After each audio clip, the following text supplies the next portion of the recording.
Bonjour, je me présente, je suis Emma Coffin, artiste peintre. Alors aujourd'hui, je voulais vous parler de quelque chose d'un peu plus particulier. Je voulais vous parler de mon expérience professionnelle avant d'en arriver à la peinture, là où j'en suis.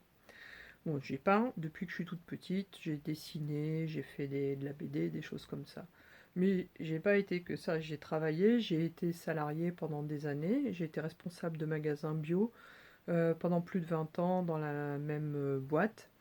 C'est un métier qui me plaisait, mais bon, j'avais fait ça plus par choix parce que j'avais peur de manquer d'argent, qu'il fallait payer les factures et tout ça, et que au niveau de l'art, je savais pas trop comment faire, mais je m'y étais jamais vraiment intéressée non plus. Enfin, je pensais que ça se faisait comme ça, que ça venait du ciel, c'était miracle. Donc malheureusement non, c'est pas comme ça que ça se passe. Donc j'ai continué à travailler et en fait je sentais que je m'embourbais de plus en plus et jusqu'au moment du burn-out où c'était plus possible quoi. J'ai eu un gros passage à vide.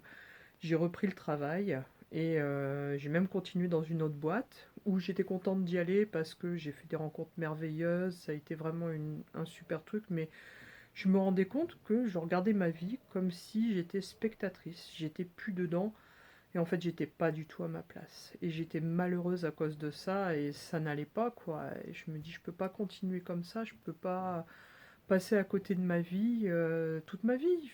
C'est pas ça, je peux pas attendre d'aller arriver à la retraite pour faire ce que j'ai envie, c'est pas ça la vie. Et donc, je me suis mis en retrait un petit peu, le temps d'essayer de trouver une solution. Donc au début, je savais pas trop quoi faire. Et j'ai une amie qui a eu la génieuse idée de me passer le lien du sommet de la conscience d'Anna Sandrea en 2019. Et donc j'ai commencé à suivre toutes les conférences. Je découvrais un nouvel univers, du développement personnel, de la spiritualité, de la méditation, tout ça. Et là, ça a commencé à m'apporter des clés.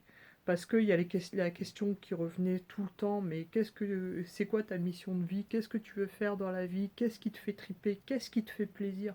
La réponse était évidente. Qu'est-ce qui me fait plaisir? C'était dessiner, c'était peindre, c'était faire de la couleur. Mais je savais toujours pas trop comment faire et tout ça. Donc, je me suis dit, bon, allez, hop, on va commencer. J'ai acheté plein de toiles, j'ai acheté du matériel, j'ai acheté plein de peintures acryliques. Et j'ai commencé. J'ai commencé par dessiner des paysages parce que c'est quelque chose que je faisais déjà à l'encre de Chine en noir et blanc et sinon en couleur avec des fois des aquarelles ou des encres de couleur parce que j'aimais bien les encres de couleur. Et c'est vrai que la couleur me faisait triper depuis des années, j'adorais ça. J'adorais, le dernier travail que j'ai fait c'était comme coloriste. Et donc je me suis dit, j'étais à fond dans la couleur et j'aime beaucoup la nature, j'aime les paysages, ça m'inspire quand je vois un beau paysage, c'est super beau, quoi. C'est magnifique. Enfin, ça m'émeut au plus profond de moi. Et donc, je me suis dit, j'ai commencé à faire des paysages parce que ça me faisait du bien et j'arrêtais pas. J'en faisais tous les jours. Je peignais, je peignais, je peignais. J'arrêtais pas. Il y a des jours où je faisais 3 toiles par jour. Ça n'arrêtait pas. J'étais devenue boulimique, accro à la couleur. Et en fait, après, j'ai changé de technique et j'avais envie de tout essayer, toutes les techniques, tout ce que je voyais quand je voyais du fluid art, que je voyais de la peinture à l'huile, tout. J'avais envie de tout essayer, c'était trop super. Bon, le problème, c'est que j'ai un peu pas de place. Je suis un peu coincée entre ma table et mon canapé. J'ai pas d'atelier. Donc, j'ai dit, bon, on va continuer à faire ce que je fais, mais ça m'empêche pas de tester d'autres choses quand même.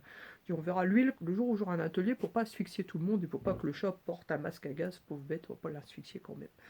Donc voilà, donc j'ai continué et j'ai essayé le couteau. Je me suis dit je vais essayer le couteau. Et il s'est passé un truc bizarre avec le couteau, c'est je suis gauchère. Et le couteau, j'arrivais pas à le tenir de la main gauche, je l'ai toujours tenu de la main droite.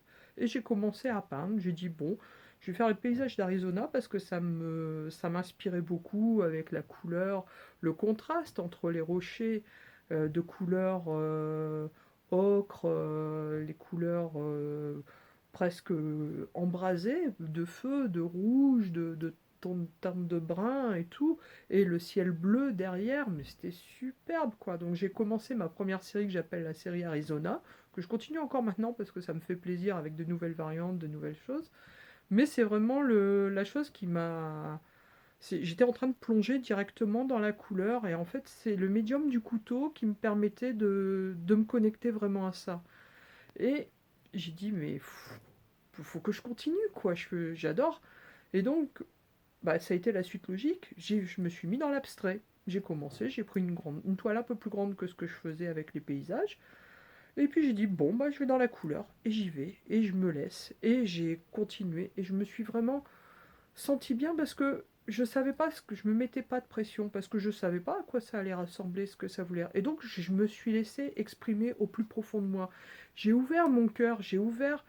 Et là, c'est sorti, je me suis reconnecté à mon âme, je me suis reconnecté à moi, au plus profond. Et je me suis dit, oui, c'est ça, et je suis dans le bon, je suis dans le juste, et c'est vraiment ce qui est bon pour moi. Et donc, je me suis dit, bon, maintenant, il me faut des outils pour réussir à en faire un métier. Et c'est ça que je veux faire. De toute façon, il n'y a rien d'autre, c'est ça.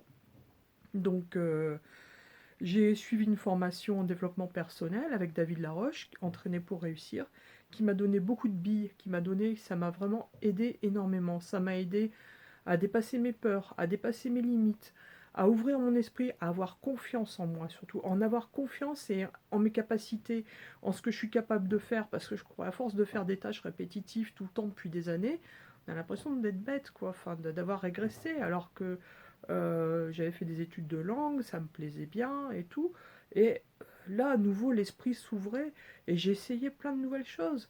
Et j'ai appris, j'ai dit, il n'y a pas, il faut que je monte en compétence, il faut que j'apprenne de nouvelles choses. Et ben j'y vais, j'y fonce. Et ça me faisait plaisir parce que c'était vraiment en adéquation avec mon objectif, avec mon but de vie, avec mon, mon envie de peindre, cette soif de peindre et de partager aussi. Et donc j'ai commencé à regarder le blog d'Émilie Paris. Donc merci Émilie, parce que sans toi je serais peut-être pas là où je suis maintenant. C'est quelqu'un que j'apprécie énormément, qui donne vraiment beaucoup de conseils pour les artistes quand on veut se lancer, qui dit exactement au niveau professionnel ce qu'il faut mettre en place, les portfolios, tout ça, qui parle aussi du site internet. Merci à Gilles aussi, parce que c'est son compagnon avec qui j'ai des fois discuté, échangé par mail, et qui m'a aidé, qui m'a toujours répondu à mes questions, qui a toujours été... bah, ils ont été toujours là pour moi, en fait. Pour moi, c'est grâce à eux que je suis là où je suis, et je les en remercie, quoi. Et avec eux, j'ai pu rencontrer l'agence Art, etc., qui est une agence canadienne qui aide des artistes à se professionnaliser et aussi à vivre de leur art, de trouver des nouvelles choses et tout, de nouvelles... enfin, de dire exactement comment il faut faire, comment... Bah, après, c'est à soi de faire le travail, mais il donne des pistes, comme avoir le site internet, travailler sur la communication, être sur les réseaux sociaux, partager, et tout ce qu'il peut y avoir en différent. Bon, la législation canadienne est différente de la française, donc on ne peut pas faire tout ce qu'ils disent, mais il y a des choses, on a quand même des leviers, et on a quand même des belles choses à avoir. Et donc j'ai commencé à travailler là-dedans. J'ai fait ma première expo en automne 2019 dans un local culturel du 14e à Paris. Et j'étais waouh! Et là, c'était ma première rencontre avec le public. Et l'accueil que j'ai eu était merveilleux. Et je me dis, waouh, c'est fantastique. Les gens aiment ce que je fais, moi j'aime ce que je fais, on est en adéquation et j'arrive à leur apporter quelque chose avec ce que je fais. Et donc, j'ai commencé à changer un peu ma façon de travailler et j'ai dit, il faut que ce que je fasse aide les gens.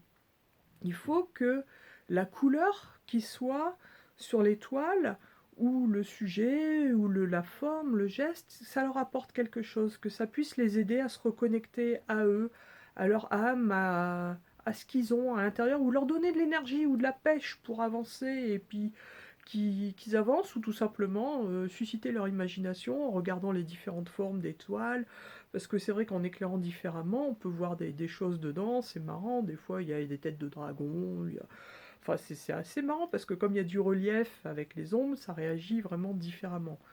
Et donc j'ai continué sur mon chemin, mais il manquait toujours un peu quelque chose, et un autre déclic qui s'est fait, c'était en 2020, au mois de janvier, avec Anna Sandrea, qui a organisé un sommet, non plus de la pleine conscience, mais de la super radiance, où pendant un mois, on se réunissait tous les soirs, sur YouTube, sur Facebook et tout, et on méditait pendant 1 heure, ou des fois plus, avec différents intervenants, qui là ont fait, mais ça a été kaboum, quoi, ça a été ça y est, les portes de l'univers sont ouvertes, déjà je commençais à le sentir avec la peinture et tout, Mais là, c'était vraiment une vision totalement différente de l'univers, quoi. Et là, je commence à sentir, mais je peux faire, je peux faire tout ce que je veux, en fait. Je suis créatrice de ma vie. Il faut que j'aille puiser en moi les forces, les capacités, et y aller. Aller là où c'est fluide, essayer d'apporter quelque chose. Et c'est vrai que c'est quelque chose qui m'a toujours intéressée, parce que j'ai fait des arts martiaux, mais qui étaient vraiment tournés vers le bouddhisme, vers le bushido, le code d'honneur des samouraïs, vers l'énergie qu'il y a à l'intérieur de nous. C'est quelque chose, enfin, c'est quelque chose que je ressens très fort chez moi. Et donc, j'ai commencé, grâce à mon compagnon, à suivre différentes personnes sur Internet, sur YouTube notamment, qui font des vidéos, qui font des conférences. Et ces personnes-là m'ont ouvert complètement l'esprit, quoi. Je me suis ouvert, je fais waouh! Non, la vie, c'est pas ça. La vie, c'est pas bon, bah, métro, boulot, dodo, on est triste et tout ça. Il se passe plein de choses horribles dans le monde. Oui, c'est vrai qu'il se passe plein de choses horribles dans le monde, mais il ne se passe pas que ça. Et en fait, il faut mettre son attention sur ce qui se passe de bien. Déjà, s'émerveiller de la nature, s'émerveiller quand on sort, qu'on puisse respirer de l'air, qu'on puisse voir les arbres, les fleurs, les abeilles, les oiseaux qui chantent pour nous. L'année dernière, au premier confinement, il y avait plein d'oiseaux. Et là, on les entend aussi. Et en fait, mais ça, c'est merveilleux, quoi. Et il faut savoir, des fois, tout simplement s'émerveiller d'une petite chose, que le soleil brille, que le ciel est bleu, que des fois, on fait des rencontres magiques de gens dans la vie. On les connaît pas, ils arrivent là comme ça d'un seul coup, et c'est comme si on se connaissait depuis toujours. Et en fait, il y a une petite étincelle qui se passe, et c'est quelque chose que je vis là actuellement. Je rencontre énormément de gens, que ce soit des artistes ou autres, et il y a un échange mais merveilleux qui se produit. Et en fait, on s'aide les uns les autres et on se tire vers le haut. Et on s'aide à avancer. Et je pense que dans la vie, c'est vraiment ça qu'il faut faire. C'est vraiment aller là où le cœur nous emmène, aller là où on voit les choses, là où on a plaisir de faire les choses. Parce que des fois, c'est tout simple et on se met la pression, on se dit, bon, qu'est-ce qu'il faut faire? Ah oui, il faut que je fasse ça, il faut que j'étudie tel machin en marketing. Ah oui, il faut que je fasse ça. Non, non, non, il y a un moment, oui, oui, il faut travailler ce genre de choses, mais ce n'est pas tout. Il y a une attitude, il y a une façon d'être, et il faut savoir aussi partager, savoir apporter quelque chose aux autres aussi. Et en fait, quand on s'aide soi, on aide les autres aussi.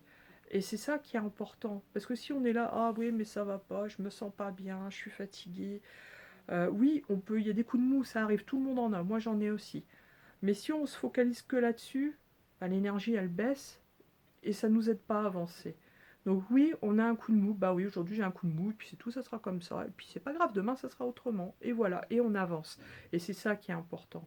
Et c'est vraiment la chose que je voulais vous partager, c'est faites-vous confiance. Vous avez tous une étincelle à l'intérieur de vous. Vous êtes tous brillants à l'intérieur de vous. Vous avez tous des capacités, des qualités, des choses que vous pouvez partager, des choses. N'ayez plus peur. Je sais que c'est compliqué actuellement, mais n'ayez plus peur. Lancez-vous. Regardez comment vous pouvez faire. Il y a des fois des petits leviers tout simplement à ajuster. Il y a des choses que vous pouvez faire. Après, il y a des aides qui peuvent venir à vous. Si vous avez un petit peu de moyens, vous pouvez suivre des formations qui vont vous aider à monter en progrès ou en qualité, en connaissance. Moi, j'ai bien réussi à faire mon site internet. J'en ai fait deux. J'en ai fait un sur WordPress alors que je connaissais rien du tout à ça. Bon, j'ai fini par le jeter à la poubelle. Je suis partie sur Wix parce que j'ai une usine à gaz. Mais c'est pas grave, j'ai appris plein de choses et c'est fun. Je me suis amusée, c'était génial.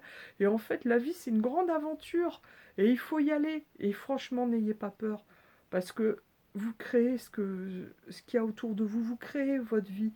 Et franchement, qu'est-ce qu'il y a de plus beau que de créer sa propre vie? Franchement, allez-y, foncez, vous valez le coup. Mais je vous aime, je vous embrasse, et puis prenez soin de vous. Bye bye!